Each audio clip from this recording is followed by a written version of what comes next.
Hello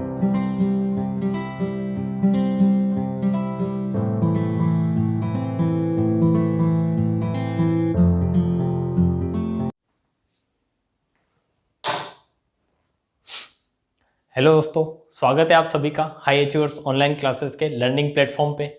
मैं जो आपको 2D पढ़ा रहा था और 2D में मैंने आपको पिछले लेक्चर में, अगर आपने पिछला लेक्चर देखा है तो उसमें मैंने आपको समचतुर्भुज के बारे में जो भी उसके कॉन्सेप्ट और उस पर बेस्ड जो क्वेश्चन बन सकते हैं, मीन्स किस किस तरीके के क्वेश्चन उस पर बेस्ड बन सकते हैं, वो सारे डिस्कस किए हैं।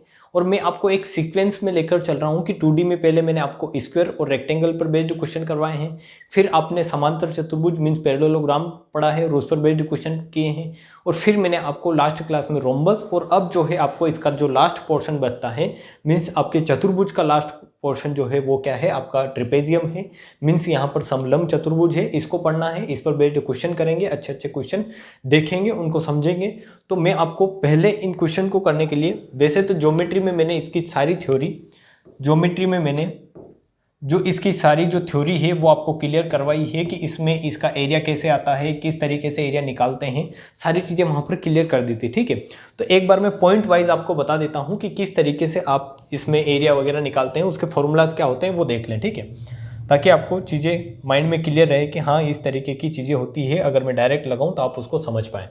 ये होता है आपका क्या, ट्रिपेजियम समलंब चतुर्भुज। समलंब चतुर्भुज क्या होता है तो आप बता देंगे कि एक ऐसा चतुर्भुज जिसमें आमने सामने की भुजाओं का एक पेयर क्या हो, समांतर हो। ठीक है, जैसे इसमें आपको दिखेगा कि ये ABCD अगर समलंब चतुर्भुज है, ABCD अगर समलंब चतुर्भुज है तो इसमें आमने सामने की भुजाओं का ये पेयर क्या है, समांतर है। क्या है, समांतर। तो जब भी ऐसी कंडीशन मिले आपको कि आमने सामने की भुजाओं का एक पेयर समांतर मिले आपको किसी समलंब चतुर्भुज में, तो वहां पर क्या होता है, वो जो मीन्स जो चतुर्भुज आपको मिले उसमें वो समलंब चतुर्भुज कहलाता है। मीन्स आप लैंग्वेज थोड़ी समझे कि एक ऐसा चतुर्भुज जिसमें आमने सामने की भुजाओं का एक पेयर समांतर हो, वो समलंब चतुर्भुज कहलाता है। ठीक है, ये सिंपल इसकी डेफिनेशन है। अब इसका एरिया हमें बात करनी है एक्चुअली आज इसके एरिया की, और इसमें और भी क्या कंडीशन बनती है मैं आपको सारी चीज़ें यहाँ पर बता के फिर क्वेश्चन की तरफ बढ़ेंगे। ठीक है, तो एरिया की अगर बात करें इसमें, तो एरिया क्या होता है, इसका एरिया जो होता है वो होता है 1/2 समांतर भुजाओं का योग, समांतर भुजाओं का योग। ये जो है ये मैं रटवा नहीं रहा हूं आपको, मैंने ये प्रूफ करके बताया कि किस तरीके से आता है। 1/2 समांतर भुजाओं का योग इनटू ऊंचाई, ये एरिया एक्चुअली ये क्यों होता है, इसका क्यों अगर समझना है तो आप ज्योमेट्री में मेरा ये लेक्चर देख सकते हैं, वहां पर मैंने आपको इसको अच्छे से बता रखा है, अच्छे से इसको एक्सप्लेन कर रखा है। ठीक है, तो यहाँ मैं डायरेक्ट आपको लिखवा रहा हूँ कि ये फॉर्मूला होता है, और इस फॉर्मूला को लगाकर आज हम क्वेश्चन करेंगे इस पर बेस्ड, वो भी मेंसुरेशन के। ठीक है, कौन से, मेंसुरेशन वाले क्वेश्चन। तो आपको ये समझ में आया होगा इतना भी कि 1/2 समांतर भुजाओं का योग इंटू जो भुजाओं का योग इंटू ऊंचाई। यहाँ पर क्या है, ऊंचाई क्या होता है, इसका क्या होता है, क्षेत्रफल होता है। ठीक है, अब यहाँ पर अगर आपको इस तरीके से बोल दिया जाए इसमें कि इसका क्या है, ये एक डायगोनल है, ये एक विकर्ण है, और इसमें एक विकर्ण इस तरीके से डाला है, तो मैंने आपको बताया था, मैंने आपको क्या कंडीशन बताई थी कि ये जो दोनों ट्राइंगल है ये क्या बनेंगे, सर्वांग बनेंगे। ये दोनों ट्राइंगल सर्वांग होते हैं, और यहाँ पर अगर आप देखोगे तो ये जो एरिया होता है, मीन्स अगर ये एरिया हमने Z लिया था तो ये एरिया भी कितना आया था, Z आया था। ठीक है, मीन्स जो नॉन पैरेलल साइड पर जो ट्राइंगल बनते हैं उनके एरियाज हमेशा इक्वल होंगे। ये आपके माइंड में चीजें क्लियर रखनी है आपको। ठीक है, ये वैसे मैंने अच्छे से समझा भी रखा है, बट एक बार मैं आपको रिवाइज करवा देता हूँ कि ये चीजें मैंने बता रखी है आपको। अब यहाँ पर और क्या देखना है जो हम क्वेश्चन में डायरेक्ट यूज करेंगे, तो मैंने आपको एक कंडीशन और बताई थी जो इसके विकर्ण से संबंधित थी कि विकर्ण अगर ये मान लो मैं D1 लेता हूँ, ये D2 लेता हूँ, तो क्या था आपका D1 square plus D2 square बराबर आपका क्या था कि ये भुजा अगर मैंने A ली है, ये भुजा B ली है, ये भुजा अगर मैं C ले रहा हूँ, ये भुजा D ले रहा हूँ, तो C का स्क्वायर प्लस D का स्क्वायर प्लस क्या था आपका 2AB। ये इसमें एक इंपॉर्टेंट प्रॉपर्टी थी जो आपको याद रखनी है, और इसको मैंने वहां पर भी बताया था कि इस तरीके की प्रॉपर्टी आपको याद रखनी है, क्योंकि इसका प्रूफ करने जाएंगे तो बहुत लेंथी है। तो आप इसको जस्ट याद रख ले कि आपने जब आपने समांतर चतुर्भुज पढ़ा था तो वहां पर आपने क्या पढ़ा था कि d1 square plus d2 square बराबर क्या था, समांतर चतुर्भुज में d1 square plus d2 square बराबर था आपका twice of a square plus b square. ठीक है, ये समांतर चतुर्भुज में था। फिर आपने सम चतुर्भुज पढ़ा तो उसमें पढ़ा था d1 square plus d2 square बराबर क्या पढ़ा था आपने 4a स्क्वायर, मीन्स विकर्णों का स्क्वायर इस तरीके से था समांतर चतुर्भुज में। ठीक है, ये समांतर में था, ये इकाई में था सम चतुर्भुज में था, और ये इकाई में है समलंब में है। तो यहाँ पर चीजें आपको क्लियर होती दिखेगी कि इनको ज्यादा रटना भी नहीं है। d1 square plus dt square क्या है यहाँ पर twice of a square plus b square, समांतर में सम में क्या है भुजाएं समान होती है इसलिए a और b सेम हो जाएगा, और ये 2 टाइम्स मीन्स यहाँ पर a और b अगर समान होगा तो 2 यहाँ से कॉमन निकलेगा और 4 हो जाएगा यहाँ पर। ठीक है, मीन्स ये कितना आ जाएगा 4 इंटू a स्क्वायर। और ये इसमें एक एक्स्ट्रा प्रॉपर्टी है कि इसमें समलंब में ये अलग से है कुछ इसमें कि नॉन पैरेलल साइड जो है उनका वर्ग करना है और फिर करना है प्लस करके twice of a into B. ठीक है, a इंटू बी। तो ये चीजें इसमें नॉर्मल कंडीशन है जो मैंने अच्छे से समझा रखी है कहाँ पर, कॉन्सेप्ट लेक्चर में, ज्योमेट्री के कॉन्सेप्ट लेक्चर में। और आज क्या है, आज कर रहे हैं हम प्रैक्टिस, इस पर बेस्ड मेंसुरेशन के जो क्वेश्चन बन सकते हैं उनकी प्रैक्टिस। तो आज जो है ज्यादा फोकस करेंगे कि क्वेश्चन किस तरीके से बनेंगे। ठीक है, तो पहला क्वेश्चन लेते हैं, आप करने का ट्राई करें। इसमें आपको ये फॉर्मूला याद होना चाहिए, 1/2 एरिया होता है 1/2 समांतर भुजाओं का योग इंटू ऊंचाई, और कुछ कॉन्सेप्ट आएंगे तो मैं आपको क्वेश्चन के साथ ही बताता चलूंगा। क्वेश्चन नंबर 1 है, आप करें। आपको ओनली क्वेश्चन करने के लिए 20 सेकंड मिलेंगे, 20 सेकंड में आप क्वेश्चन करने का ट्राई करें, वरना फिर मैं समझा के करने का जो है आपको बताने का ट्राई करूंगा। ठीक है, आपको अगर क्वेश्चन में टाइम चाहिए कि आपको 20 सेकंड में नहीं हो रहा है, आपको 1 मिनट तक लेना है, तो आप 1 मिनट लेकर वीडियो को पॉज करके क्वेश्चन देखें और इसको करने का ट्राई करें। ठीक है, यहां पर मैं 20 सेकंड से ज्यादा नहीं दे सकता अभी।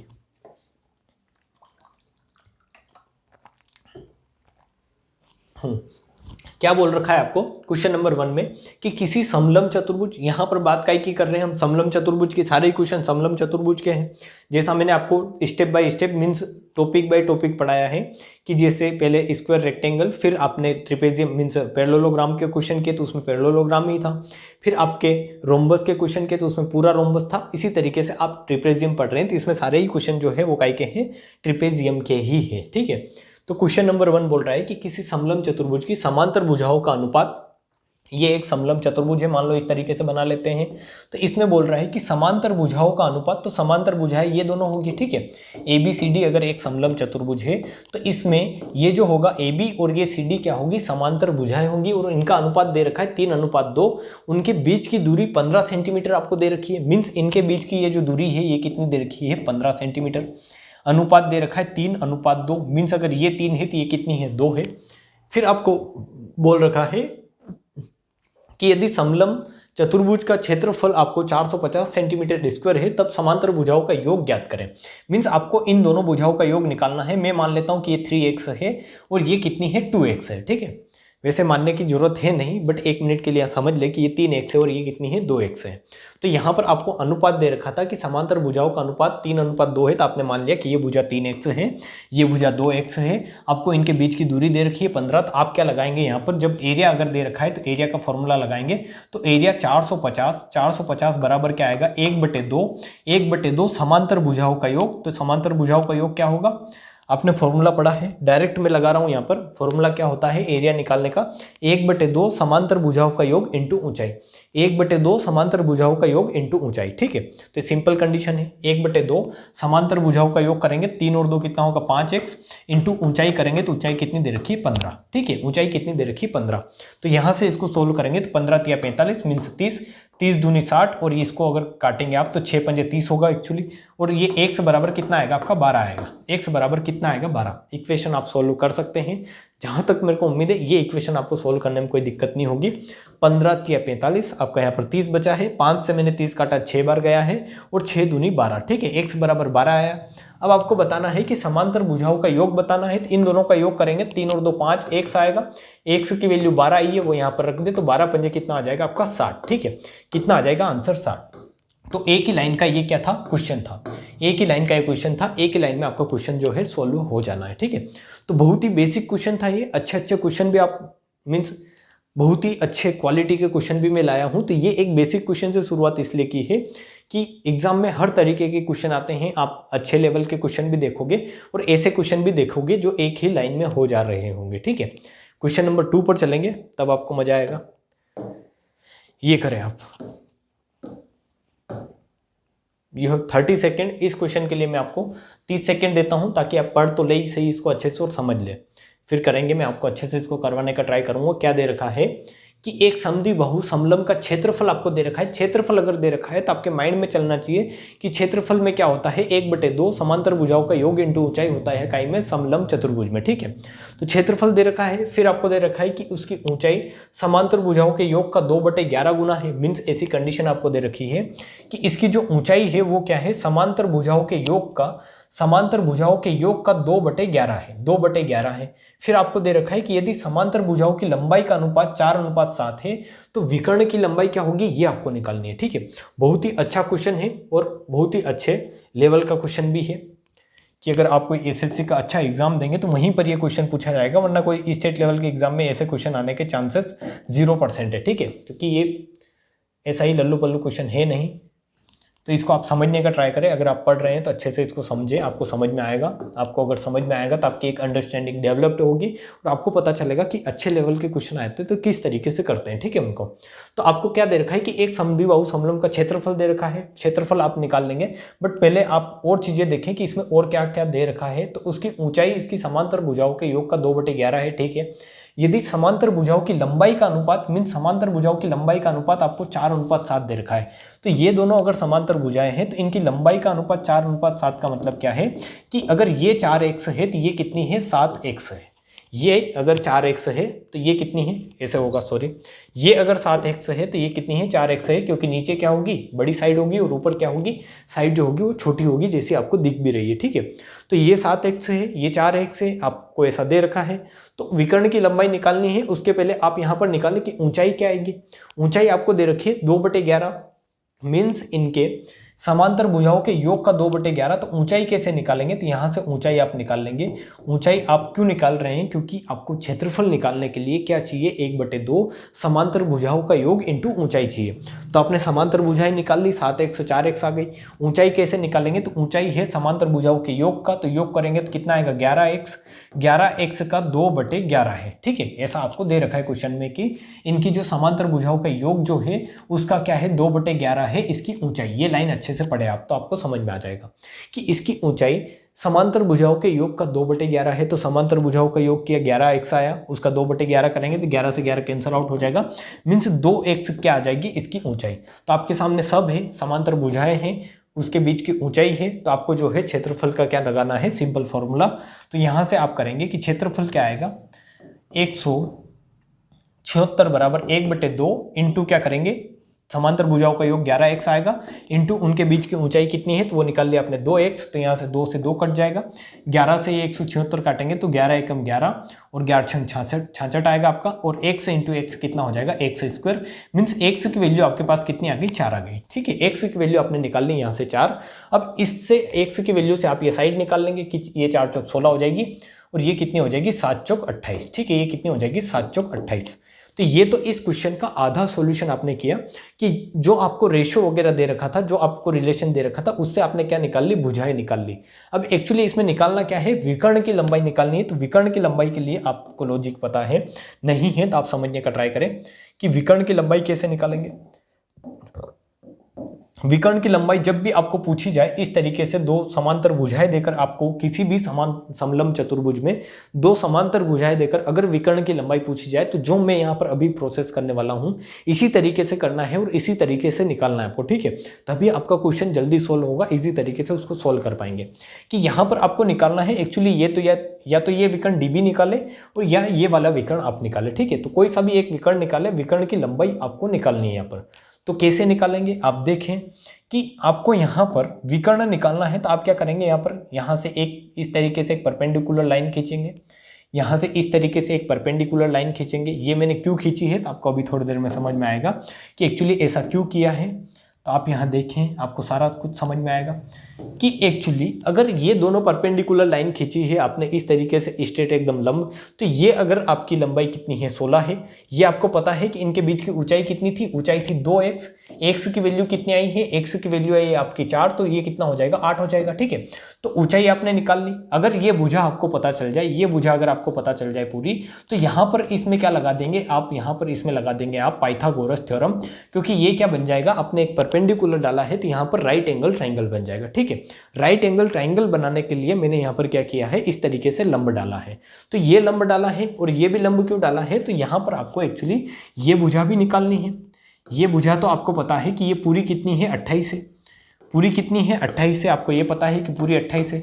तो अगर इसके समांतर आपने यहाँ पर मीन्स इसके समांतर इस तरीके से ये लाइन ली है और यहाँ पर लंब डाला है, तो जो ये लंबाई होगी 16 वही ये लंबाई 16 होगी। ठीक है, इतना आप समझ सकते हैं कि इस कॉर्नर से और इस दोनों कॉर्नर से इस तरीके से मैं अगर लंब डाल रहा हूँ तो जो ये लंबाई 16 है वही ये लंबाई भी होगी, 16 ही होगी ये भी। ठीक है, अब आप यहाँ पर ये भुजाएं कैसे निकालेंगे, मीन्स ये दोनों रिमेनिंग पार्ट है ये आप निकाल सकते हैं इजीली, कि अगर आप यहाँ पर देखेंगे तो ये जो दोनों ट्राइंगल है ये समान ट्राइंगल बनेंगे और ये जो लंबाई है ये क्या आएगी, समान आएगी। मीन्स अगर आपकी पूरी लेंथ अगर 28 है, पूरी लेंथ 28 है, जिसमें से ये इतनी अगर 16 है, तो आप बोलोगे कि ये कितनी बचेगी, ये जो दोनों साइड होकर मिलकर जो आपकी बचेगी ये कितनी बचेगी, आपकी 12 बचेगी। ठीक है, मीन्स यहाँ से यहाँ तक वाली लेंथ, ये अगर इसको m ले और इसको n ले, तो a से m और n से b वाली लेंथ जो है इन दोनों का सम कितना बचेगा, आपका 12, क्योंकि ये पूरी आपकी कितनी थी 28 थी।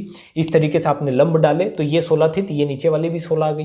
अब आपको ये पता है ये 16 है, ये 8 है, ये इतना वाला पोर्शन अगर आपको और पता चल जाता है तो आप इसमें राइट एंगल ट्राइंगल में क्या लगा देंगे, पाइथागोरस थ्योरम लगा देंगे। ठीक है, ये इतना टाइम लेकर इसलिए मैं समझा रहा हूँ ताकि आपको समझ में आए और यहाँ से क्वेश्चन अगर बने तो आप उसको छोड़े नहीं, कि जब भी आपको इस तरीके से विकर्ण की लंबाई निकालनी हो, आपको भुजाएं पता हो, तो आप वहाँ पर क्या करें, इस तरीके से फॉर्मेशन बनाएं कि जो ऊपर वाली भुजा है उसके नीचे इस तरीके से उसके कॉर्नर से समलंब चतुर्भुज में क्या डाल दे, लंब डाल दे। ठीक है, तो जितनी ये है उतनी ये हो जाएगी, ये 16 ये 16। अब आपको इस राइट एंगल ट्राइंगल को पूरा करना है तो ये वाली लेंथ चाहिए, कि अगर ये लेंथ आपने निकाल ली, ये आपको पता है 16 प्लस अगर ये कर देंगे तो ये पूरी आपको साइड पता चल जाएगी, ये साइड आपको पता चल जाएगी और आप यहाँ के ये जो विकर्ण है ये निकाल लेंगे। तो एक्चुअली आपका अब मकसद है ये वाली लेंथ निकालना। तो ये कैसे निकालेंगे, तो आपने देखा कि पूरी लेंथ कितनी थी 28, जिसमें से ये इतनी जो है 16 है, तो ये दोनों इन दोनों का सम कितना बचा होगा 12। तो ये जो सम 12 बचा है उसमें से ये जो दोनों पोर्शन बचेंगे ये हमेशा समलंब चतुर्भुज में इस तरीके से लंब डालने पर जो इधर और इधर ये जो पोर्शन बचते हैं लेंथ के, ये क्या बचते हैं बराबर, जो आपको दिख भी रहे होंगे। तो यहाँ पर इनको बराबर करोगे तो ये कितना आएगा 6 और ये भी कितना आएगा 6 आएगा। ठीक है, ये कितना आएगा 6 और ये भी कितना आएगा आपका 6 आएगा, क्योंकि ये दोनों ही क्या है आपने इस तरीके से बीचों बीच डाला है यहाँ पर लंब। तो जितना पोर्शन इधर बचा है उतना ही पोर्शन कहाँ बचा है, इधर बचा है। ठीक है, तो ये आपको पता चला। तो ये पूरा कितना हो गया, तब बताओगे 16 और 6 22 हो गया। इस राइट एंगल ट्राइंगल में देखिए इसमें ये लेंथ कितनी हो गई है, पूरी 22 हो गई है। ये कितनी है 8 है, तो ये लेंथ आप निकाल लेंगे और एक्चुअल निकालना भी यही है कि इसका विकर्ण ही आपको निकालना है। ठीक है, तो आपको यहाँ से एक कंडीशन और भी क्लियर होती दिख रही होगी कि अगर इसका ये विकर्ण भी निकालते, अगर आप ये विकर्ण भी निकालते, इसका ये वाला विकर्ण अगर निकालते, यहाँ से विकर्ण इस तरीके से डाल के निकालते, तो वो भी कितना इसी तरीके से आता। मीन्स ये 16 और 6 कितना होता, 22 ही होता आधार, और ये जो ऊंचाई होती वो कितनी होती 8 ही होती। तो ये विकर्ण भी निकालते तो एक ही बात थी। ठीक है, तो इसलिए मैंने यहाँ पर ये विकर्ण निकाल लिया है। तो आप इसको देखेंगे तो ये कितना है 22 और ये 8 है। तो यहाँ पर अगर आप इसका कर्ण का स्क्वायर करेंगे, कर्ण का स्क्वायर करेंगे तो वो क्या आता है, आधार का स्क्वायर प्लस क्या आता है, लंब का स्क्वायर। ठीक है, ये पाइथागोरस थ्योरम होती है और आपको निकालना क्या है, कर्ण निकालना है। तो कर्ण आप इजीली निकाल लेंगे कि 22 का स्क्वायर करेंगे तो कितना आएगा, 22 का स्क्वायर आपका 484 आएगा, प्लस आप क्या करेंगे 8 का स्क्वायर करेंगे 64 आएगा। मीन्स आप यहाँ पर बता देंगे कि 4 और 4 8, 6 और 8 कितना होता है 14, 4 हासिल 1 और 4 और 1 5, 500 कितना आएगा आपका 548। मीन्स अंडर रूट 548 क्या आएगा आपका कर्ण आएगा। ठीक है, ये कर्ण मैंने डायरेक्ट निकाला है। आप अगर यहाँ से पूरी पाइथागोरस लगाएंगे तो यही आपको वैल्यू मिलेगी, कर्ण का स्क्वायर बराबर आधार का स्क्वायर प्लस लंब का स्क्वायर। यहाँ 22 का स्क्वायर 484 रखेंगे, यहाँ पर लंब का स्क्वायर 8 का स्क्वायर 64 रखेंगे और इनको फिर ऐड करेंगे और फिर इधर से इधर ये रूट लाएंगे तो ये कितना आएगा आपका 548। ठीक है, 548। तो आपको मिला, इसका विकर्ण कितना मिल गया, जो इसका कर्ण है वही इसका क्या है, विकर्ण है। ठीक है, तो विकर्ण आपको मिल गया 548। अब आप ऑप्शन में देखेंगे तो ऑप्शन में ऐसा कुछ है नहीं, यहाँ पर है 2 रूट 137। ये क्या है ऑप्शन 2 रूट 137 है। अब 2√137 को अगर सोल्व करते हैं तो रूट में से ये जो है 2 अगर बाहर निकाला है और इसको अंदर ले जाएंगे फिर से, तो 2√137 क्या होता है आपका, 2√137 होता है √137 इंटू रूट में ही क्या होता है 4, ठीक है। और इसको अगर सोल्व करेंगे तो 7 चौक 28 मीन्स क्या आ रहा है आपका यूनिट डिजिट 8 आ रहा है, मीन्स आपका जो ऑप्शन नंबर 1 ए क्या होगा आपका आंसर होगा, क्योंकि ये होगा नहीं, ये होगा नहीं, √137 होगा नहीं, 28 यहाँ पर होगा नहीं, तो यहाँ पर आपका आंसर जो होगा वो कितना होगा, √137 इंटू 4, या इसको ही आप बोल सकते हो 548, या इसको ही ऑप्शन के अकॉर्डिंग आप क्या बोलोगे 2√137, ठीक है। तो ये क्वेश्चन अच्छा लॉजिकल क्वेश्चन था, मैंने इसको समझाने का ट्राई भी किया है। इसमें अगर कॉन्सेप्ट आपको क्लियर नहीं है तो यहाँ पर हो सकता है आपको दिक्कत हो, आपने अगर ज्योमेट्री में इसको नहीं समझ रखा है, इस फिगर को, ट्रिपेजियम को, तो आपको दिक्कत हो सकती है। तो आप वो लेक्चर देख के आए तो फिर आपको कोई दिक्कत नहीं होगी। सिंपली आपको क्या निकालने हैं, विकर्ण निकालने हैं, ठीक है। और विकर्ण किस तरीके से, आपको कुछ रेशो दे रखा है, इस रेशो से आपने साइड निकाली, साइड से फिर आपने राइट एंगल ट्राइंगल बनाकर क्या निकाला है, विकर्ण, ठीक है। तो क्वेश्चन नंबर 3 की ओर बढ़ेंगे। क्वेश्चन नंबर 3 आप पढ़ें और 20 सेकेंड में इसको पढ़ के करने का ट्राई करें, वरना आप वीडियो को पॉज करके 1 मिनट तक अपना टाइम ले सकते हैं, ठीक है। एक समलंब चतुर्भुज की 2 समांतर भुजाओं की लंबाई क्रमशः 15 और 20 है। यदि इसका क्षेत्रफल 175 है तो इसकी ऊंचाई कितनी होगी। बहुत ही आसान क्वेश्चन है, क्योंकि आपको पता है, अगर आपको फॉर्मूला पता है तो आप कर लेंगे कि एक समलंब चतुर्भुज का क्षेत्रफल क्या होता है। क्षेत्रफल होता है 1/2 समांतर भुजाओं का योग, ठीक है। ये पूरा मैं लिख रहा हूँ इस तरीके से, समांतर भुजाओं का योग इंटू क्या होता है, हाइट होती है, ठीक है, इंटू ऊंचाई आपकी। तो आपको दे रखा है समांतर भुजाएं कितनी दे रखी है, 15 और 20 दे रखी है। 1/2 15 और 20 करोगे कितना होगा, 35, इंटू ऊंचाई आपको निकालनी है, और आपको क्षेत्रफल कितना दे रखा है, 175। तो बस इसको सोल्व कर ले। अगर इसमें 2 का इधर गुणा करेंगे तो ये कितना आएगा, 350 बराबर 35 इंटू एच आएगा। 35 से इसको अगर आप भाग देंगे तो यहाँ पर एच बराबर कितना मिलेगा, 10, और ये क्या हो जाएगा आपका आंसर, ठीक है। तो ये बहुत आसान क्वेश्चन था। इस क्वेश्चन को तो हम ज़्यादा डिस्कस नहीं करेंगे, अगले क्वेश्चन की ओर बढ़ेंगे, क्वेश्चन नंबर 4 की तरफ, ठीक है। डायरेक्ट फॉर्मूला लग रहा है उस क्वेश्चन में, आप समझ सकते हैं उसको, और मैंने करवा भी दिया है। You have 20 second. क्या बोल रखा है इस क्वेश्चन ने कि एक किसान के पास समलंब आकार की जमीन है। एक किसान के पास समलंब आकार की जमीन का मतलब कि जैसा आपका समलंब चतुर्भुज होता है उसी शेप में उसके पास क्या है, खेत है, ठीक है। तो इस तरीके का खेत है जिसकी आपको समांतर भुजाओं की लंबाई 2.56 क्या दे रखा है, समांतर भुजाओं की लंबाई 2.56 तथा क्या दे रखी है, गज है। यहाँ पर क्या है, ये 2.56 सेंटीमीटर नहीं है, मीटर नहीं है, गज है, ठीक है। गज ये भी एक मापने की इकाई होती है, ठीक है। और 3.14 गज है, और आपको क्या दे रखा है, तथा समांतर भुजाओं में दूरी जो है 1.44 गज है। तो यहाँ आपको बताना है कि जमीन को जोतने का खर्च अगर 1800 रुपये प्रति गज है तो पूरी जमीन को जोतने के लिए कितनी राशि खर्च होगी। मीन सिंपल है, अगर आपको जमीन को जोतना है तो उसका क्या निकालना है, क्षेत्रफल, कि जमीन का क्षेत्रफल कितना है। फिर आपको दे रखा है यहाँ पर कि जमीन को जोतने का जो है खर्चा है वो 1800 रुपये प्रति गज है, ठीक है। 1800 रुपये प्रति गज, वर्ग प्रति गज आएगा यहाँ पर, ठीक है। 1800 रुपये प्रति गज का मतलब यहाँ पर क्या है, वर्ग इसने किया नहीं है, 1800 रुपये वर्ग प्रति गज है, ठीक है। 1800 रुपये प्रति वर्ग गज है। प्रति वर्ग गज में ऐसा क्यों बोल रहा हूँ, क्योंकि एक अगर आप निकालेंगे, जैसे क्षेत्रफल निकालते हैं तो वो काई में आता है, स्क्वायर की फॉर्म में रहता है, ठीक है। जैसे आप मीटर को मीटर स्क्वायर बोलते हैं कि 1 मीटर स्क्वायर का 20 रुपये लग रहे हैं, उसी तरीके से यहाँ पर वर्ग गज आएगा, जो यहाँ पर इसमें मिसमैच है थोड़ा क्वेश्चन, तो आप इसको देख लें, ठीक है। बट सिंपली आपको समझ में आ गया होगा कि क्या इसने पूछा है, कि इस तरीके से एक आपके पास क्या है, मैं इसको समझाता हूँ पूरा आपको लेके। इस तरीके से क्या है, आपके पास एक क्या है, खेत है। ये आप एक किसान है और आपका ये ऐसा खेत है जो मैंने बनाया है, जो क्या है, इस तरीके की शेप में है। तो ये आप बोलेंगे कि ये क्या है, तो ये एक समलंब आकार का खेत है। मीन्स ये जो ABCD इसका जो आकार है, वो क्या है, समलंब आकार का खेत है। ये क्या है, समलंब आकार। समलंब आकार का मतलब जैसा समलंब चतुर्भुज होता है ऐसा आपका खेत है। फिर आपको बोल रखा है कि समांतर भुजाओं की लंबाई 2.56, ये 2.56 है, और ये कितनी है, 3.44, ये 3.44 है। और इनके बीच की जो डिस्टेंस दे रखी है वो कितनी है 1.44 आपको दे रखी है। ठीक है, ये यहाँ पर दे रखी है कि समांतर भुजाओं के बीच की दूरी 1.44 है।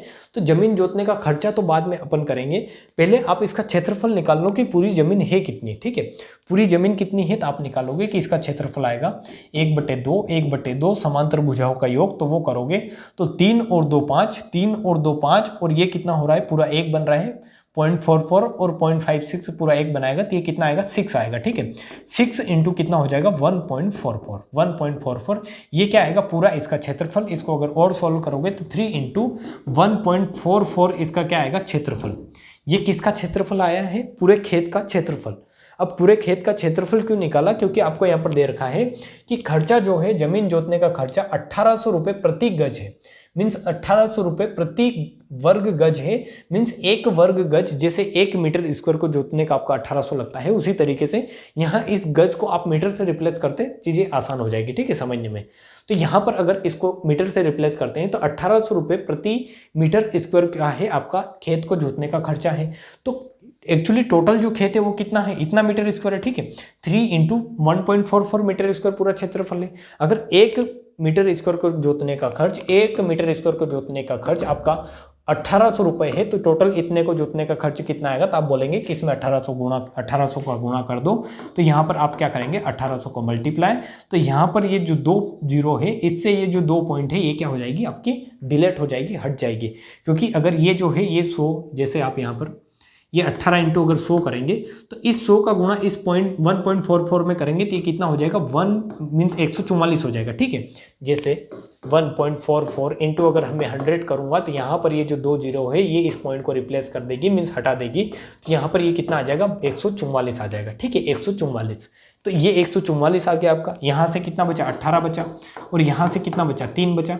तो इसको क्या कर ले आप कैलकुलेट कर ले कि 3 क्या आया है आपका 3 इंटू 144 इंटू 8, तो ये कितना होगा 8 या 24 इंटू 144 करेंगे तो ये यहाँ पर यूनिट डिजिट कितना आएगा 4 चौक 16 6, और वो कौन सा है ऑप्शन नंबर सी में है आपका यूनिट डिजिट 6। ठीक है, तो आपका इसका आंसर कितना हो जाएगा, आप इसको कैलकुलेट करके देखें 7777, 7777 नहीं 76। ठीक है, तो इस तरीके का क्वेश्चन आए जब आपको दे रखा हो ओनली एरिया निकालना है और आपको कुछ यहाँ पर दे रखा है कि इतने एरिया को जोतने का खर्च इतना है तो पूरा कितना होगा, तो आपको जस्ट मल्टीप्लाई करना है कि अगर 1 मीटर स्क्वायर को जोतने का खर्च आपको अगर 20 रुपए लग रहे हैं तो मैं बोल रहा हूँ कि 2 मीटर स्क्वायर को जोतने का खर्च कितना होगा, तो आप बता देंगे 40। तो आपने क्या किया है इसमें 20 में 2 का जस्ट मल्टीप्लाई किया है, उसी तरीके से यहाँ पर भी मैंने चीजें की है। ठीक है, क्वेश्चन नंबर 5 आप करें। क्वेश्चन बहुत जो है आसान हो जाएंगे अगर आपने कॉन्सेप्ट समझ रखे हैं तो। जिस तरीके से मैं कर रहा हूं इसी तरीके से आप भी क्वेश्चन कर सकते हैं, but you have to go through concept. ठीक है, आपको कॉन्सेप्ट से होकर गुजरना पड़ेगा, तभी जाके आपको चीजें आसान लगेगी। ठीक है, क्वेश्चन नंबर 5 क्या दे रखा है कि एक समलंब चतुर्भुज की समांतर भुजाएं 14 और 35 हैं सेंटीमीटर है और उसका क्षेत्रफल 1176 सेंटीमीटर स्क्वायर है, तो समांतर भुजाओं के बीच की दूरी क्या होगी। ये भी बहुत आसान क्वेश्चन है, जैसा ऐसा क्वेश्चन अपन ने एक कर लिया है। क्या किया है कि एरिया अगर आपको दे रखा है तो आप रखेंगे एरिया कितना है 1176 बराबर 1/2 समांतर भुजाओं का योग। तो समांतर भुजाएं क्या दे रखी 14 और 35, 14 और 35 इनको जोड़ेंगे तो 35 और 14 कितना होगा 5 और 4 9 और 3 और 1 4। ठीक है, 3 और 1 4, 5 और 4 9, 3 और 1 4। ठीक है, फिर आपको क्या दे रखा है कि समांतर भुजाओं के बीच की ऊंचाई आपको निकालनी है, तो वो आपने क्या मान ली h मान ली। कितनी मान ली h, क्योंकि आपका क्षेत्रफल क्या होता है 1/2 आधार इंटू ऊंचाई, ऊंचाई आपने h मान ली हो और वही आपको निकालनी है कि इसमें क्या निकालना है समांतर भुजाओं के बीच की दूरी सेंटीमीटर में क्या होगी वही आपको बतानी थी। यहाँ से आप बता देंगे। कैसे बताएंगे, इसको काटने का ट्राई करें। इसको अगर काटेंगे तो ये कितना होगा 4 दूनी 8, 4 दूनी 8 आएगा आपका, और इसको डायरेक्ट करते हैं 1176 इंटू 2 डिवाइड बाय 49 बराबर कितना हो जाएगा h हो जाएगा। तो इसको अगर सोल्व करेंगे तो 6 दूनी कितना होता है आपका 1176, 6 दूनी 12, यहाँ पर 2 आएगा, नीचे यूनिट डिजिट 9 है तो 9 8 72, 8 किस में आ रहा है आपका ऑप्शन नंबर डी जो होगा वो क्या होगा आपका आंसर होगा। ठीक है, ऐसे कैसे हो गया, आप सोचेंगे कैसे हो गया, ये किस तरीके से हुआ। तो मैंने यहाँ पर जस्ट क्या लगाया है डिजिटल आपका जो है यूनिट डिजिट वाला मेथड लगाया। ठीक है, यूनिट डिजिट वाला मेथड लगाया है। यूनिट डिजिट वाला मेथड क्यों, कैसे, तो आप यहाँ पर देखेंगे कि नीचे यूनिट डिजिट में क्या है 9 है, इसकी यूनिट डिजिट में क्या है 9 है, इकाई का अंक 9 है, और इसमें अगर इन दोनों का गुणा करोगे तो इसका इकाई का अंक कितना आएगा 12 आएगा, और 12 में क्या है 2 है, और अगर ये 2 है और इसको अगर 9 से आप भाग करोगे तो पूरा का पूरा भाग कब जाएगा, 9 दिन 18, 9 तिया 27, और 9 चौक कितना होता है आपका 36, और 9 8 करेंगे तो कितना होता है आपका 72, ठीक है। मीन्स 9 × 8 करते हैं तब जाके आपका यूनिट डिजिट जो आता है वो कितना आता है 2 आता है। मीन्स ये 8 बार डिवाइड हुआ होगा, जैसे आप 49 × 8 करेंगे, 49 × 8 करेंगे तो 9 8 72, 2 हासिल 7, और 8 जो कितना होगा 32, 32 और 7 कितना होगा आपका हाँ 7, ठीक है। और कहीं हाँ ठीक है, ऑप्शन इसमें सही है, ठीक है। तो 9 8 कितना होगा आपका, यहाँ पर 8 9 72, 2 7 और 8 चौक 32 और 7 कितना होगा, ये होगा 300, मीन्स आपका 392, ठीक है 392। और ये यही हो रहा है क्या, ये यही हो रहा है क्या, 49 × क्या करना है आपको, एक्चुअली 49 × 48 करना है, सॉरी 49 × आपको क्या करना है 48 करना है, क्योंकि 48 टाइम्स जा रहा है, मैं वही तो बोलूँ। 49 × 8 अगर आप 48 करोगे तो 4 चौक 16, मीन्स कितना जाएगा ये 1600, और ये भी कितना आएगा अगर इसको करोगे तो ये कितना आएगा 11 दूनी 22, मीन्स आपका आंसर आ जाएगा। आप इस तरीके से करेंगे तो आपका आंसर आ जाएगा, ठीक है। पूरी कैलकुलेशन करने की आपको जरूरत है नहीं, जैसा आप अगर पूरी कैलकुलेशन करेंगे तो 49 का आपको भाग देना है, इसमें पूरा 49 का इसमें भाग देंगे तो ऑप्शन वैसे दूर दूर है, तो एक बार मैं दे के बता देता हूँ, 49 को 50 मानकर दे के बताता हूँ।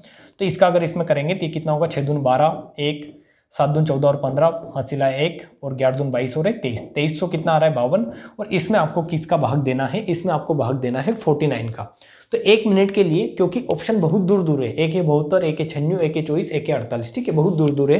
तो 1 मिनट के लिए अप्रोक्सीमेट मानकर भी मैं कर सकता हूं, डायरेक्ट पूरी कैलकुलेशन आपको करने का ट्राई नहीं करना है। अगर यहाँ 49 को अगर मैं 50 मान लेता हूं तो 50 × 50, 50 × 50 कितना होता है 2500, ठीक है। मीन्स 50 × 50 करते हैं तो किसके लगभग आता है 2500 के, और ये इससे थोड़ा कम है, मीन्स जो भी आंसर आएगा वो 50 से क्या आएगा थोड़ा कम आएगा, मीन्स 50 से कम क्या है तो 48 है आपका, तो 48 ही आपका आंसर होगा, ठीक है।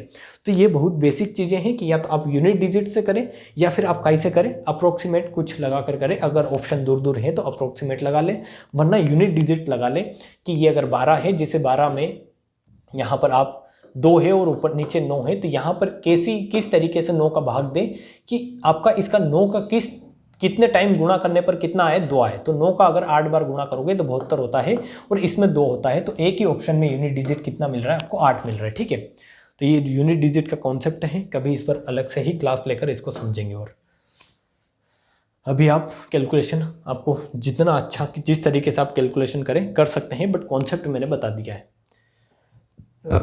ये आपको क्या दे रखा है कि एक समलंब चतुर्भुज का क्षेत्रफल 21 वर्ग सेंटीमीटर आपको क्षेत्रफल दे रखा है।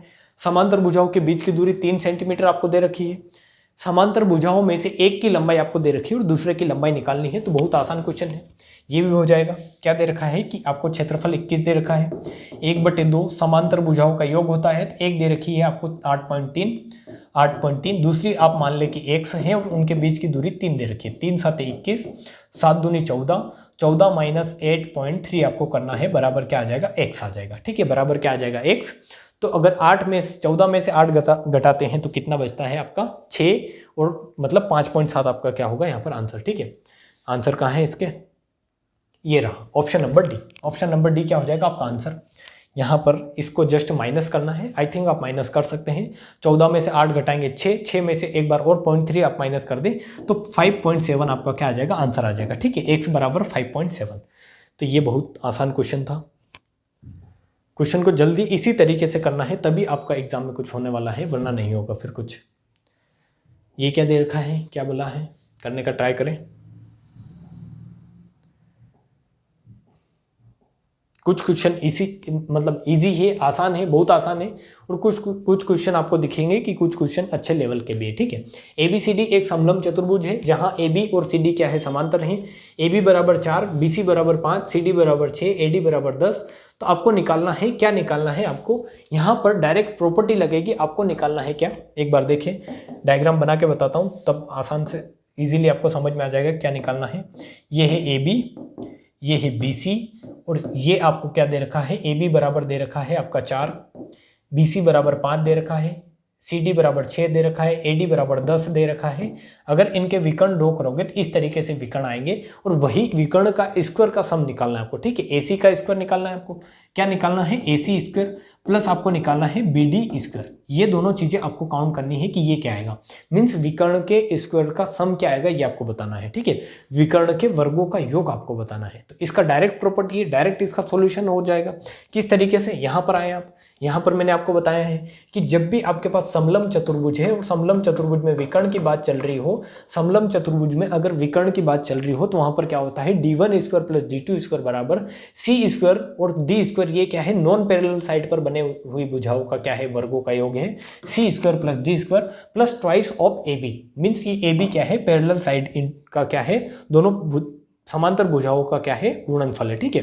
तो यहां पर देखेंगे तो यहां पर नॉन पैरेलल साइड ये है 5 और 10 और समांतर साइड मींस पैरेलल साइड ये है, ठीक है। तो आप करेंगे या तो AC स्क्वायर BD स्क्वायर बराबर आप रख देंगे क्या कि 5 का स्क्वायर 25 प्लस 10 का स्क्वायर 100 प्लस 10 का स्क्वायर कितना होगा आपका 100 होगा, प्लस आप कर देंगे ट्वाइस ऑफ 4 का स्क्वायर कितना हो जाएगा, मीन्स 4 ही होगा यहाँ पर, 4 इंटू कितना करना है 6, तो ये कितना आ जाएगा 24 आ जाएगा, ठीक है। 4 इंटू 6 कितना हो जाएगा 24, तो आपका कितना आएगा 25 प्लस 100 125, 125 प्लस कितना कर देंगे आप 48, ठीक है। 125 प्लस 48 आपका क्या होगा आंसर। ऑप्शन दे रखे हैं क्या, 125 और 48 कितना होता है, इसमें ऑप्शन तो कहीं मैच ही नहीं हो रहे कुछ, 125 और 48 ऑप्शन मैच नहीं हो रहे, ठीक है। ऑप्शन आई थिंक गलत है इसके, ऑप्शन आप करेक्ट करें, करेक्ट क्या करें मतलब ऑप्शन हटा ही देते हैं अपन, अपने हिसाब से ही सॉल्व करेंगे इसको, ठीक है। ऑप्शन है ही नहीं इसके।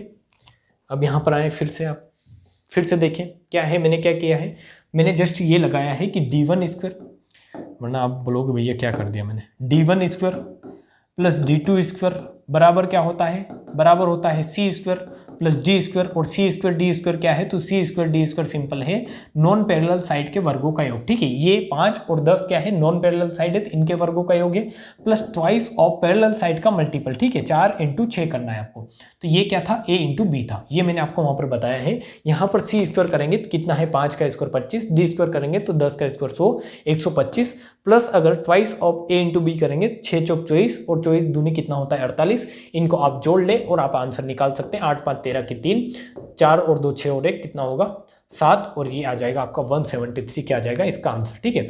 तो विकर्ण का स्क्वायर जो आएगा आपका, विकर्ण के स्क्वायर का सम जो आएगा वो इस तरीके से 173 आपका क्या हो जाएगा, आंसर हो जाएगा, ठीक है। और यही आपको निकालना है। इसमें डायरेक्ट प्रॉपर्टी पर बेस्ड ये क्या था, क्वेश्चन था। और आज के लास्ट क्वेश्चन की तरफ बढ़ेंगे। मैंने जो आपने अभी जो ये 8 क्वेश्चन किए हैं, अभी तक जो 7 क्वेश्चन किए हैं, इससे बाहर आपका समलम चतुर्भुज में ऐसे पैटर्न से बाहर कोई क्वेश्चन बनना ही नहीं है, ठीक है। क्योंकि यही पैटर्न है, जैसे लास्ट क्वेश्चन है, ये एक अच्छा इंपॉर्टेंट क्वेश्चन है, इसको इंपॉर्टेंट क्वेश्चन मार्क करें, क्योंकि ऐसे क्वेश्चन भी एग्जाम में पूछे जाते हैं और ये बहुत ही अच्छा क्वेश्चन है। और इस पर बेस्ड एग्जाम अगर आप कोई सा भी देंगे, रेलवे, NTPC मीन्स आप MP पुलिस वगैरह कोई सा भी एग्जाम दे रहे हैं, तो वहाँ पर ऐसा क्वेश्चन बनने के चांस थोड़े कम रहते हैं, बट अगर अच्छा क्वेश्चन बनेगा तो यहाँ से बनेगा, ठीक है। क्योंकि बहुत ही अच्छा क्वेश्चन जो है मैंने डिजाइन किया है, इस पर बेस्ड कैसे करेंगे आप करने का ट्राई करें, आपको धीरे धीरे समझ में आ जाएगा कि किस तरीके से बहुत ही अच्छा क्वेश्चन है। ये क्या दे रखा है कि ABCD एक समलम चतुर्भुज है, जहाँ AB बराबर 38, BC बराबर 13, CD बराबर 24, AD बराबर 15 है। तो समलम चतुर्भुज का क्षेत्रफल क्या होगा ये आपको बताना है।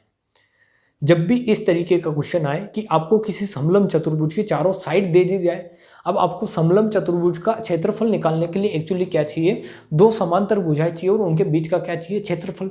बट यहाँ पर इसने दे दिया है, यहाँ पर क्या दिया है, यहाँ पर इसने चारों साइड दे दी है, मीन्स इस तरीके से एक समलम चतुर्भुज है तो उसकी इसने चारों साइड दे रखी है, ये A है, ये B है, ये C है, ये D है। तो अगर इनकी चारों साइड, जैसे AB आपको 38 दे रखी है, BC आपको 13 दे रखा है, आपको CD 24 दे रखा है और AD आपको 15 दे रखा है, और इस तरीके से अगर चारों साइड देकर आपको क्षेत्रफल पूछ ले, तो जो मैं कॉन्सेप्ट आपको बता रहा हूं ये लगाओगे तो क्वेश्चन बहुत इजीली सॉल्व हो जाएगा। और इसी तरीके से आपको करना है, ठीक है। तो पूरा क्वेश्चन आप समझने का ट्राई करें। अगर आपने किया है तो बहुत अच्छी बात है, आपसे हो गया है तो वेल एंड गुड, आप जो है प्रिपेयर हैं एग्जाम के लिए। बट अगर नहीं हुआ है तो आप फिर प्रिपेयर करें और समझने का ट्राई करें, ठीक है। कि जब भी ऐसा क्वेश्चन आता है तो एक्चुअली आपको समलम चतुर्भुज का क्षेत्रफल निकालने के लिए क्या चाहिए, 1/2 समांतर भुजाओं का योग, समांतर भुजाओं का योग, समांतर भुजाओं का योग इंटू क्या चाहिए आपको, ऊंचाई चाहिए। तो आप बोलेंगे कि 1/2 तो रहता ही है फॉर्मूले में, समांतर भुजाओं का योग 24 + 38 कर देंगे, ठीक है, 24 + 38 कर देंगे। बट ऊंचाई कहाँ से लाएंगे, ऊंचाई कैसे निकालेंगे, ठीक है। तो मेन मकसद आपका यहाँ पर है, आपका मेन जो काम है वो निकालना है इसकी ऊंचाई, कि इसकी ऊंचाई कैसे निकालेंगे। तो एक्चुअली इसकी ऊंचाई निकालने के लिए ही आपको सारे झमेले यहाँ पर करने हैं, ठीक है। कैसे करने हैं कि आप या तो ये साइड अगर 13 है तो इसके समांतर इस तरीके से यहाँ पर एक लाइन ड्रॉ कर ले कि जस्ट इसके पैरेलल, ऐसे की ऐसी यहाँ पर लाइन जो ड्रॉ कर रहे हैं वो इसके पैरेलल ड्रॉ करें, जितना ये झुकाव है इतना ही इसको इंक्लाइन करें, और ये साइड कितनी ले ले, 13 ले ले, ठीक है। तो ये 13 है तो ये भी क्या होगी, 13 होगी, क्योंकि दो समांतर भुजाओं के बीच की डिस्टेंस क्या होती है, हमेशा जो होती फिक्स होती है, और जितना इंक्लिनेशन इसका है इतना ही इसका लिया है, तो 13 ही आएगी, सिंपल, ठीक है। तो या तो ये करें, फिर या एक कंडीशन और कर सकते हैं, क्या कर सकते हैं कि या आप ऐसे करें कि जो साइड ये है आपकी, ये 15 है तो ये भी 15 ले लें, ठीक है, कि इसके समांतर एक लाइन इस तरीके से खींच ले। तो मैंने आपको दोनों कंडीशन बताई है कि या तो इधर लाइन खींच ले या इधर लाइन खींच ले, इसका बेनिफिट क्या होगा वो आपको अभी दिखेगा, ठीक है। तो मैं ये लेकर चलता हूँ और इसको लेकर अपन क्वेश्चन करते हैं कि ये अगर 15 है तो ये 15 होगी। अब इस पूरे को आप देखने का ट्राई करें, इसको पूरे को आप देखने का ट्राई करें कि ये क्या बन जाएगा, आपको दिखेगा कि ये दोनों तो लाइनें अपने आप में क्या है, समांतर है ही सही, ये दोनों समांतर है ही सही, ये दोनों भी समांतर ले लिया आपने। तो ये एक्चुअली क्या बन गया आपका, समांतर चतुर्भुज। क्या बन गया, समांतर चतुर्भुज, जिसमें क्या होता है, आमने सामने की भुजाएं बराबर होती है। मीन्स अगर ये 15 है तो ये 15 है, ये 24 है तो ये भी कितना आएगा आपका, 24 आएगा, ठीक है। ये भी कितने हो जाएगी आपकी साइड, 24 हो जाएगी। समांतर चतुर्भुज में आमने सामने की भुजाएं क्या होती है, बराबर होती है, बराबर होती है। तो ये 24 है तो ये भी 24, ये 15 तो ये भी 15। अब आप देखेंगे कि आपको यहाँ पर क्या दिख रहा है कि ये जो ट्राइंगल जो मैं आपको दिखाने का ट्राई कर रहा हूँ, इसको देखें, इस वाले ट्राइंगल में आपको क्या है, आपको इस ट्राइंगल की तीनों ही क्या है, तीनों ही साइड पता है। अब एक्चुअली आपको अगर इसकी हाइट निकालनी है तो हाइट कैसे आएगी, तो हाइट आप इस तरीके से ड्रॉ कर सकते हैं कि ये क्या है, इसकी हाइट है, यहाँ पर ये क्या है, इसकी हाइट है, और इसको ही एज को आपको निकालना है, मीन्स ये एज ही आपको निकालना है। तो आपको एक ऐसा ट्राइंगल मिल गया जिसकी तीनों साइड पता है, और उस ट्राइंगल की अगर हाइट निकाल लेते हैं आप, तो आपका एक क्वेश्चन सोल्व हो जाएगा। क्योंकि जैसे ये ऊंचाई मिलेगी, आप 24 + 38 करके यहाँ पर ऊंचाई रख देंगे। मीन्स आपको यहाँ पर क्या चाहिए, 1/2, 24 + 38 करेंगे तो कितना आएगा आपका, 8 और 4 12, 2 और 1 3 और 1 कितना हो जाएगा, 3 और 2 5 और 1 6, ठीक है। तो ये कितना होगा, 62 इंटू क्या हो जाएगा आपका एच। तो एक्चुअली आपको एच चाहिए। अब एच यहाँ से निकालने का ट्राई कर रहे हैं आप, तो आपको एक ट्राइंगल मिला जिस ट्राइंगल की तीनों साइड आपको पता है, और इस ट्राइंगल की हाइट आपको निकालनी है। तो आप बताएंगे कि त्रिभुज का क्षेत्रफल किस तरीके से निकाल सकते हैं। त्रिभुज का क्षेत्रफल दो तरीके से निकाल सकते हैं। एक तो 1/2 आधार इंटू ऊंचाई करेंगे, आधार इंटू ऊंचाई करेंगे, और एक क्या लगाएंगे आप, हीरोन्स फॉर्मूला।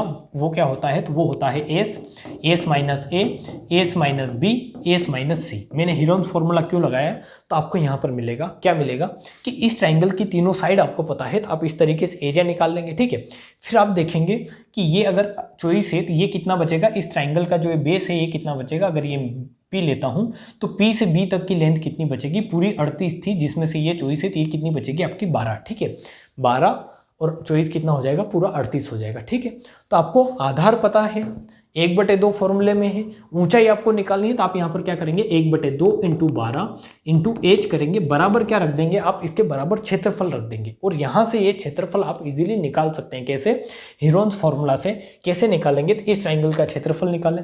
इस ट्राइंगल का क्षेत्रफल निकालेंगे तो आप 13 + 15 करेंगे तो कितना आएगा, 28। 28 और 12 कितना होगा आपका, 28 और 12 यहाँ पर कितना है, 5 और 3 28 होगा, ठीक है। 28 और 12 होगा आपका 40, ठीक है। कितना होगा, 38 था, ये 14 आएगा, सॉरी ये कितना आएगा आपका, 14 आएगा।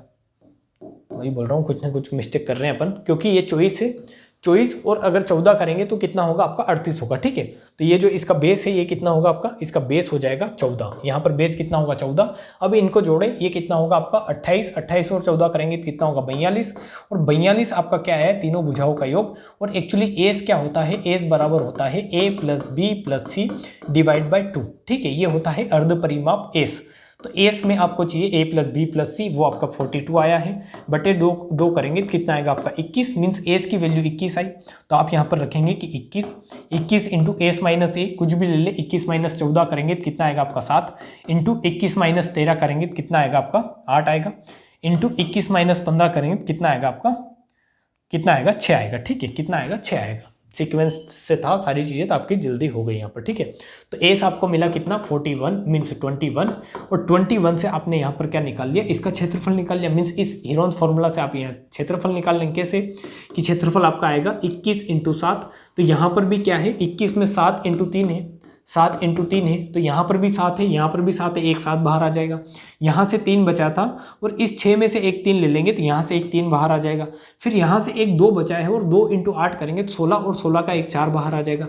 मीन्स आपके सामने क्षेत्रफल क्या आ जाएगा, 7 × 21, और 21 चौक कितना होता है 84, ठीक है, कितना होता है 84। तो आप इसका अगर क्षेत्रफल निकालेंगे ऐसे करके तो कितना आएगा 84, कितना आएगा 84, जो आप कर सकते हैं इजीली, हीरोन फॉर्मूला आप लगा सकते हैं, ठीक है। बट मेरे को समझाना था, मैंने समझा दिया है। तो आपके पास आया 1/2, 14 × h बराबर कितना आ गया आपका 84। तो 14 चौक मीन्स 28, 14 दूनी 28, 14 तारीख 42, ठीक है। मीन्स 14 छंग कितना होगा आपका 84 होगा, और यहाँ से एज की वैल्यू कितनी आ जाएगी आपकी 12 आ जाएगी, ठीक है। 14 छंग कितना हो जाएगा आपका 84, 14 दूनी 28, 14 तारीख 42, 42 का डबल करेंगे 84, मीन्स 3 का डबल करेंगे तो 6, ठीक है। तो 14 छंग 84, ये फॉर्मूला मतलब पहाड़े भी आपको याद होंगे, इतने मेरे को याद नहीं है। तो एज बराबर आपका कितना आ जाएगा, यहाँ पर 12 आ जाएगा, ठीक है। एज बराबर 12 आ गया आपका। तो एक्चुअली जो आपको निकालना था जड़, वही आपने निकाल ली, कि ऊंचाई आपको चाहिए थी वो आपने निकाली, और वो ऊंचाई कैसे निकली वही इस जो है क्वेश्चन का पूरा कॉन्सेप्ट है। और यही इस क्वेश्चन को यूनिक और इंपॉर्टेंट बनाता है, क्योंकि इसमें आपको ऊंचाई नहीं दे रखी होती है। और ऊंचाई कैसे निकालते हैं, तो वो ऊंचाई आप निकालते हैं एरिया, इस ट्राइंगल का एरिया इक्वेट करके, इस ट्राइंगल का एरिया इक्वल रख के, किस तरीके से कि एक तो 1/2 आधार इंटू ऊंचाई से एरिया निकाल सकते हैं, और एक निकाल सकते हैं आप कैसे, हीरोन्स फॉर्मूला से। तो हीरोन्स फॉर्मूला से आपको यहाँ से एरिया मिल जाएगा, और 1/2 आधार इंटू ऊंचाई करेंगे तो यहाँ से ऊंचाई जो मिस है ये आपको मिल जाएगी, ठीक है। और जो इस ट्राइंगल की ऊंचाई है वही इस समलंब चतुर्भुज की ऊंचाई है। तो यहां पर आप रखेंगे तो 1/2 62 इंटू क्या करेंगे आप 12 करेंगे, तो 12 अगर करेंगे तो ये क्या होगा आधा हो जाएगा, मीन्स 62 इंटू कितना हो जाएगा 6, तो 6 कम 6 6 6 36, ठीक है, 6 6 36, 366 क्या हो जाएगा आपका आंसर 366, 6 दूनी 12, ठीक है 372 होगा, सॉरी 372 होगा, 6 दूनी 12 हुआ है आपका। अरे भैया ये 62 है, 62 इंटू क्या है 6 है, ठीक है। तो 6 दूनी 12, 2 हासिल 1, 6 दूनी 12 और 1 6 6 36 और 1 कितना होगा 37, बोला गया हूँ मैं भैया। तो ये आपके 8 क्वेश्चन थे। 8 ही क्वेश्चन अपने आप में इंपॉर्टेंट है। आपको जो क्वेश्चन समझ में नहीं आया है आप कमेंट बॉक्स में मेरे को कमेंट करके बता सकते हैं, वरना मैंने जो 8 क्वेश्चन करवाए हैं ये अपने आप में बहुत ही अच्छे लेवल के क्वेश्चन हैं, और इनसे ज़्यादा आप जो है लेवल, अच्छे लेवल की उम्मीद करें नहीं किसी भी एग्जाम में, क्योंकि ये अपने आप में बहुत ही अच्छा लेवल है, ठीक है। तो मिलते हैं नेक्स्ट वीडियो में, तब तक आप